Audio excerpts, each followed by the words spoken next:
mesmo preço. Literalmente o mesmo preço. Então, o que eu quero mostrar para vocês é que estamos numa nova realidade. Existe mercado para todo mundo, mas o valor está lá. Não está mais na indústria. Tá? Nem em agronegócios. Vamos falar, não queremos melhorar socialmente um país, vamos falar na evolução de postos de trabalho. Também um trabalho feito pelo Ministério do Trabalho americano. E fala assim, olha que interessante. Uma série histórica de 1940 a 2007, 2008 mais ou menos.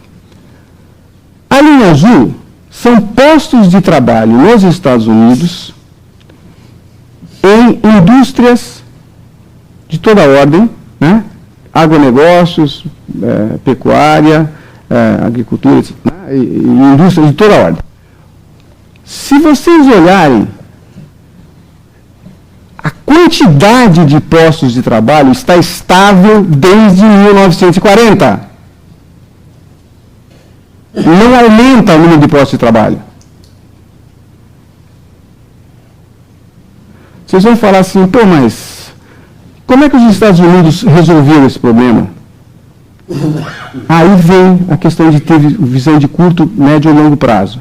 Os Estados Unidos, percebendo que serviços estava se destacando e crescendo violentamente, ou seja, as competências necessárias para você entrar no mercado de serviços eram outras, ele fez um investimento de 30 anos, investindo $1 trilhão para preparar o cara que trabalhava lá no Corn Belt, lá no cinturão do trigo americano, para ir trabalhar no McDonald's. Então ele foi preparando a população para essa mudança, né, gradativa de produto para serviço. Agora, será que a nossa realidade é diferente dessa? Não, isso é americano, né? Vou mostrar alguns números para vocês. Né? Primeiro eu vou falar o seguinte, a produção de bens cada vez mais depende de máquinas. Hoje nós já temos as fábricas escuras, fábricas que não tem ninguém dentro. Não tem ninguém dentro. Ah, porque a China tem 1 bilhão de pessoas e está matando o mundo industrialmente. Alguém de vocês já viu a fábrica da Jaque, que faz o J3 por dentro? Já viram o filme? Eu fiquei impressionado. Eu vi a fábrica, não tem ninguém. A Jaque não emprega a gente. Mas ela é chinesa. Eu vou dar os Estados Unidos investiram $1 trilhão para essa transição. Só um lembrete, assim, a China, há uns 5 anos atrás, passou a ensinar empreendedorismo desde o ensino fundamental. E ela fala para os alunos, garotinho, não vai ter lugar para você na indústria. Para nós continuarmos sendo competitivos no mundo, nós vamos ter que reduzir o número de pessoas, os salários vão aumentar, não precisa ter menos gente. Então você tem que se virar, você tem que ser um empreendedor. Desde o ensino fundamental, a China, há 5 anos, ensina empreendedorismo. Então, por que ela ensina empreendedorismo? Porque se esse mundo de bens físicos depende de máquinas, né, ganhos de produtividade, coisa dessa ordem, o mundo de serviços depende de pessoas, efetivamente. Não abre mão das pessoas. Então vejam esse número aqui, ó. Volkswagen Brasil, 1965, fazia 100 mil carros com 50 mil pessoas. A fábrica da Volkswagen, na Anchieta, era uma cidade grande no Brasil da época. 50 mil funcionários fazendo 100 mil carros, fazendo 2 carros por pessoa. A Volkswagen, em 2010, fez 700 mil carros com 20 mil pessoas. Fez 35 carros por pessoa. Nossa, que ganho fantástico! Agora vamos olhar o que é a Nissan, que é uma das mais produtivas fábricas europeias, tá?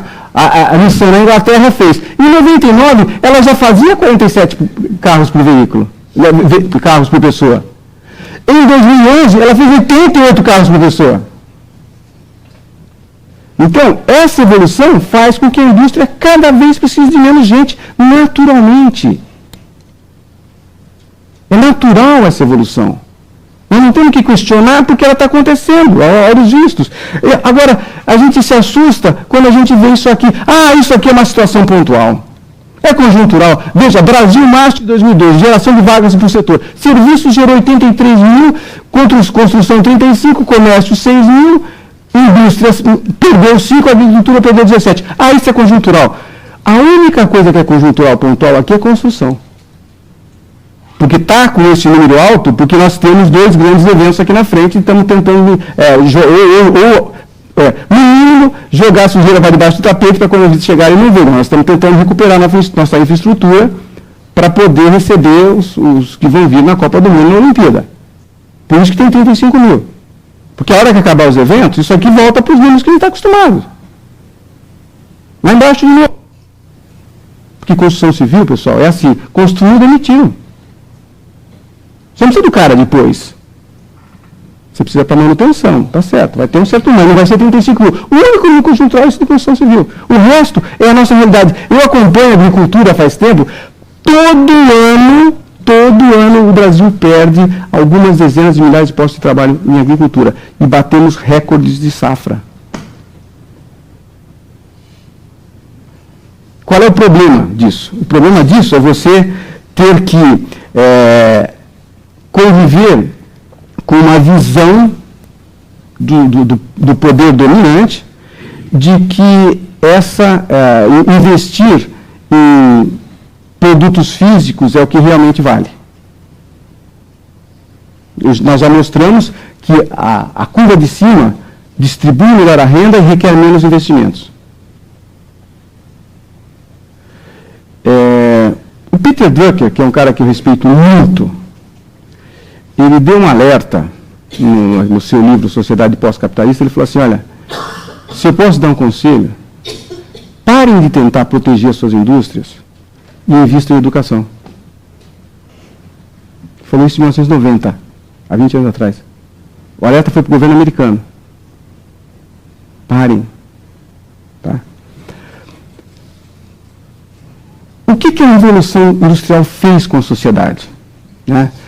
Eu crio uma escala onde o laranja é um ambiente com baixa energia, o azul é um ambiente com alta energia. Então, o triunvirato, sistemas produtivos, universidade e governo, usando os recursos naturais do país, que estão no eixo da hélice, né? Ele fez uso dos recursos naturais do país, a Revolução Industrial, né? Agregando valor, né? E, pegando essa energia do eixo central, ela foi paulatinamente transferindo essa energia, né, que os recursos naturais tinham, para o meio socioeconômico. Então, o papel da Revolução Industrial foi exatamente esse: pegar as energias contidas fisicamente, né, em cada país e empoderar a sociedade. Tá? Então, quando vocês olham aquela escala que eu mostrei lá atrás, que começa lá com James Watt e termina com Berners-Lee, o impacto da Revolução Industrial na sociedade foi o seguinte, ó, ela começou com governos fortes, empresas fortes, sociedades fortes. O que quer dizer isso? Na Revolução, na pré-Revolução Industrial, os governos eram fortes na história do mundo. Né? Os grandes impérios, né? até a Revolução Industrial. Com a Revolução Industrial, nós tivemos as empresas fortes. Os países são medidos pelas empresas que têm. Só que com o advento da internet, esse ambiente de pós-Revolução Industrial é de sociedades fortes. Vejam o que aconteceu com o Egito, né? Síria, né? Iraque. A sociedade tem meios de se unir, tem conhecimento, você consegue criar redes globalmente que desestruturam de uma hora para outra um governo. A sociedade elege e deselege quem ela quer a qualquer momento. Seja um produto, né? Seja um governo. Então, o período pós-Revolução Industrial é um período de sociedade forte.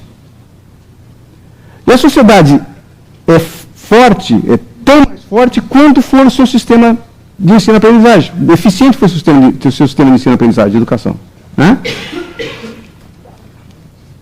Agora, vejam só, esse período de sociedade forte é um período tão complexo que ele já teve tantos nomes, né? Começou como sociedade pós-capitalista, no Peter Drucker, nova economia. Começou assim, a mudar o questionamento. A Malásia abole papel moeda. Né? Como é que pode? Né? Uma coisa meio estranha. Né? Sociedade da informação. Não, porque o pessoal só tem a informação, acesso à informação. Depois falam, é sociedade do conhecimento, pessoal. Eles não têm só a informação, eles têm um pouquinho mais que a informação, a sociedade. Ah, mas a internet só fornece a informação. Sim, a internet só fornece, mas a sociedade é diferente. A sociedade passa a entender a internet como ferramenta, como provedora, e ela desenvolve seu próprio conhecimento a partir dela. Decisões são tomadas a partir dela. Eu vou mostrar isso para vocês depois. Agora, já mostrei que ficou complexo, mostrei que ficou dinâmico. Vamos falar um pouquinho de como mutante é esse mundo que nós estamos e como ele vai se tornar mais mutante ainda. Né? Então, a hélice não funciona quando a energia não vem do eixo. A hélice, né, transferiu a energia do eixo porque a energia vinha pelo eixo central. Quando a energia passou a estar no meio, uma hélice não funciona mais. Certo? Então, esse modelo não funciona mais. Mas o que funciona quando a energia não está no meio? Né? Vamos imaginar que a energia esteja no meio líquido. Tá? Então, se a energia está no meio líquido, ela se assemelha muito a Itaipu, onde a energia está na água contida pela barreira. Certo? Então, a energia está naquele meio lá. Então, quando a energia está no meio, né, líquido, você capta a energia com turbinas, não com hélices. E uma característica das turbinas é ter múltiplas pás. Né? As turbinas têm, eventualmente, centenas de pás. Então, da tríplice hélice, né, surgiu a turbina do Sacramento. Eu falo assim, a hélice não é mais o modelo. O modelo é uma turbina. Né? Porque a hélice é um mecanismo eficiente para transferir energia do seu central para o meio, certo? Quando a energia está no meio, você tem que usar múltiplas pás de uma turbina. E aí você já começa a ver um negócio interessante, olha, a velocidade é proposital. O conhecimento não é mais lentamente construído pela academia e seletivamente transmitido para o meio socioeconômico. Isso não é mais. Queiramos ou não. Mudou o fluxo, pessoal. O conhecimento está pulverizado no meio socioeconômico e expande exponencialmente enquanto os usuários queiramos ou não. Com ou sem academia. Esse é o problema. Se nós não tivermos... Pessoal, um doente só se cura a hora que ele tem consciência da doença que ele tem. Aí ele vai começar a procurar a cura. Se ele não for atrás, se ele não tiver essa consciência, ele não busca mudança. Ele vai achar que era como sempre foi. Né? Então, vejam só. Crescimento populacional desde 8.000 a.C., né, início da agricultura, vamos vendo aqui, quando chega aqui depois da Idade Média, o crescimento é absurdo populacional. Então, esse é o meio socioeconômico que nós estamos expandindo, né? 7 bilhões de habitantes em 2011, né? Ou 2012, quando nós chegamos. Agora, outra coisa, então, isso é a quantidade de... Isso aqui, pessoal, é o tamanho do público que nós vamos treinar. Que precisa ser inserido em uma sociedade próspera. O público aumenta exponencialmente. Agora, olha aqui o que acontece com publicações de artigos científicos. Um parâmetro. Num período de 100 anos, nós saímos de mais ou menos 10 mil publicações ano para 1 milhão de publicações ano. Então, nós temos um público que cresceu exponencialmente, e um conhecimento que expande mais do que exponencialmente, que precisa ser difundido. Com ou sem a academia. Esse é o nosso desafio. Mas Deus não nos deixa órfãos. Né? graças ao Tim Berners-Lee, certo? Surgiu, né? A internet. Eu vou mostrar para vocês essa evolução das tecnologias que criaram as múltiplas pastas que nós precisamos para a captação do conhecimento. Nós conseguimos captar, o processo de disseminação ainda não é bem conhecido, né? Vamos lá. Então, pessoal, o e-mail que muita empresa está implantando agora. O e-mail foi criado em 1971. Ele se tornou comum com a internet, mas ele foi criado em 1971 como meio de comunicação. Então, nessa época aqui, era uma época em que as empresas tinham seus servidores, tinham seus bancos de dados, e o conhecimento era contido nas empresas. E isso dava a elas uma posição de força no mercado para serem as melhores. Elas detinham o conhecimento dentro das suas empresas. Só que quando surgiu a rede, surgiram os websites, o P2P, o peer-to-peer, que é Orkut, Facebook, MySpace, etc. e tal, Flickr e coisas, onde as pessoas compartilham e falam uns com os outros o tempo todo, né? Surgiram os wikis, sistemas de treinamento. Então, esse é o momento. Nesse momento, o que as empresas sabiam começou a ser menor do que o mundo sabia. Mas muitas delas ficaram órfãs dessa transição e continuaram com o seu conhecimento guardadinho. E muito curioso, pessoal, é que a internet foi criada dentro do meio acadêmico, para acadêmicos. O Tim Berners-Lee criou a internet para o Instituto de Pesquisa, para que os acadêmicos trocassem, né, informações. E quem rejeita a internet? Os acadêmicos. Uma comparação tosca, né? Parece os acadêmicos e a internet, os judeus e Jesus Cristo. Né? Ele nasceu dentro dos judeus e foi os judeus que o crucificaram. Quem crucifica a internet é o meio acadêmico. Mas ela foi feita para eles. Só que nós estamos tentando entrar nisso, mas nós já estamos em procuras semânticas. Nós temos uma briga sobre quem é o dono desse Intelligent Personal Agent, que é um cara que te conhece e age como se fosse você dentro da internet para fazer pesquisa, que já existe. Nós estamos ainda implantando um e-mail como sistema oficial de comunicação. Certo? Pessoal,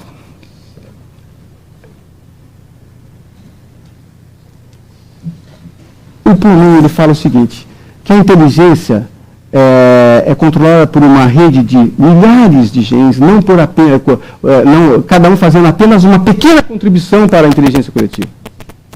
A inteligência não vem mais de um punhado de genes como a gente imaginava antigamente. A inteligência vem de uma pequena contribuição de cada um de nós.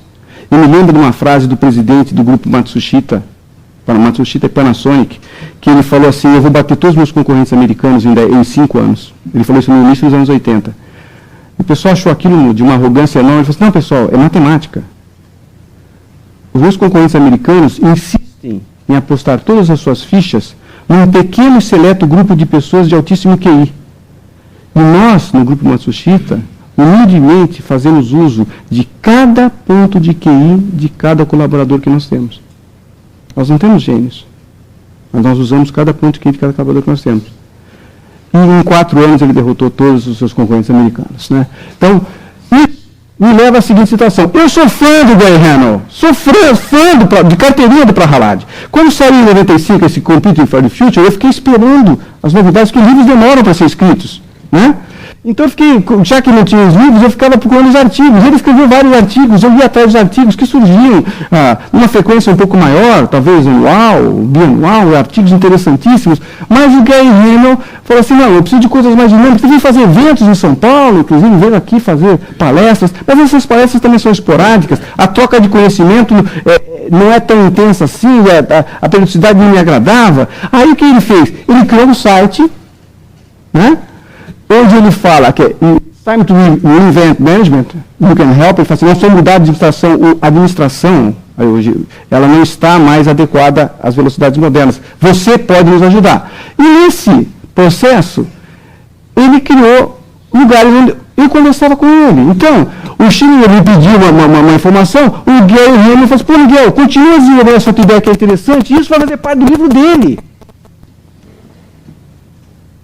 Eu não estou esperando o livro dele, eu estou escrevendo o livro com ele. Eu dei uma ideia, ele gostou, ele pediu para fazer. Pô, Miguel, desenvolve isso para mim. Ele quer a minha pequena contribuição. E o cara é o Gary Hamel. Como é que eu vou encontrar esse cara? Eu não conheço pessoalmente o cara, mas ele respondeu para mim, né? Pô, abriu o correio de Miguel outro, Miguel, sabe? O cara falou comigo. Ele falou comigo, ele gostou da minha ideia. Eu posso colaborar de algum modo.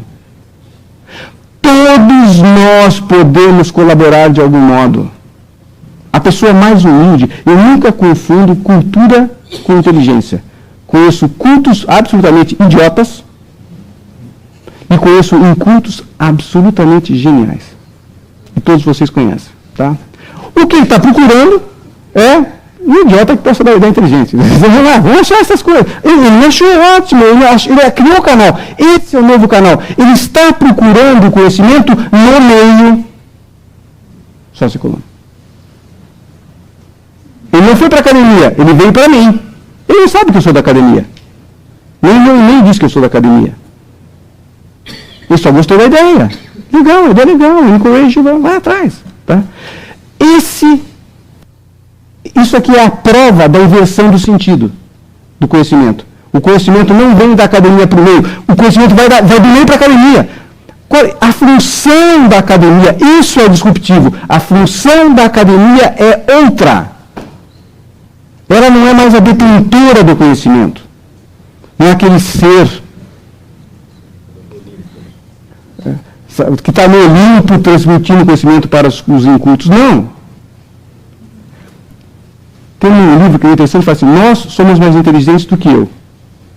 Que é a coisa mais óbvia do mundo. Ou seja, se eu pegar numa classe 40 alunos, eles são mais inteligentes do que eu. Se eu estiver junto com eles, com certeza. Então eu tenho que me unir a eles. Essa postura muda totalmente no processo de ensino-aprendizagem. Tá? Aí vem o problema para nós. O problema para nós é o seguinte, o Ingvar, que é um cara da Universidade de Londres, ele falou um negócio muito interessante. Ele tem um termo que chama memórias do futuro. Ele fala, o ser humano, individualmente, né, ele está sempre tentando abstrair um significado do futuro. O que ele quer dizer com isso? Nós organizamos de forma sequencial uma série de ações possíveis, criando antevisões pessoais do futuro. É assim, quando você acorda, você tem um happy hour à noite, você sabe que, olha, eu tenho que fazer, já vou com essa roupa agora, porque na hora do almoço eu tenho que fazer mais isso aqui, para sobrar o tempo eu consegui sair às 5. Então você planejou o seu futuro do dia. Quando você tem um filho, o filho mal nasceu, você já está brigando com a nora do cara, né? Você já projetou toda a vida do cara, ele já casou e a nora dele não vai no som furado. Mas porque toda mulher que casa com seu filho não vai nada. Então, mas você já. Ele diz, meu filho, investi tanto nele, fez faculdade, fez estágio no exterior, fez MBA para casar com aquela. Né? O cara acabou de nascer, já está na maternidade ainda. Isso é o ser humano. Tá? Individualmente, ele planeja permanentemente e cria memórias do futuro que ele persegue e se organiza para que aconteçam. Agora, o Ingvar chegou a outra conclusão muito interessante numa pesquisa muito ampla que ele fez. Empresas, organizações não estão preparadas para fabricar memória do futuro. Os administradores não reconhecem eventos externos em tempo hábil para construir a memória organizacional do futuro e as empresas quebram.